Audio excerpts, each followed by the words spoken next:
ngwana unotsiba fela ona ulingeloyi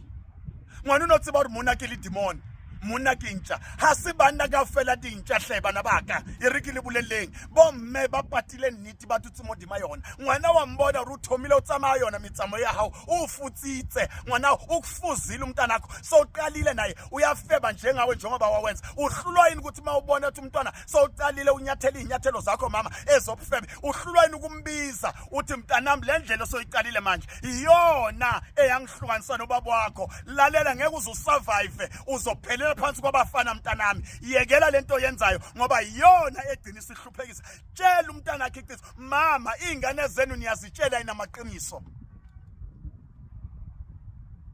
ucabanga ukuthi ingane uzoyikhulisa ngamanga iphinde futhi nayo lotsholwa ngamanga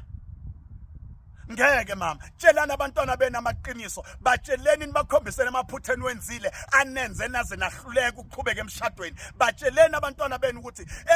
endlini yomuzi wendoda lo akufake kuwo wake wenza iphutha wafaka umfana ucabanga ukuthi ubaba uphumile ngama country kanti uzojika wakubamba right handed wena wathwala into zakho wahamba ngenxa yobufebe bakho tshela ingane iqiniso ukuthi ngiphume emshadweni mntanami angiqoshwanga ngasuke ngasola ngasuke ngathatheka ngasuke ngachameka ngaphandle ngathi ngiyatshontsha kanti ngizobanjwa yingakho ngiphumile emshadweni ukukhulisa kanzima ngenze ubufebe ukuze ingane isabe ukwenza ubufebe tshelani ingane zenu amaqiniso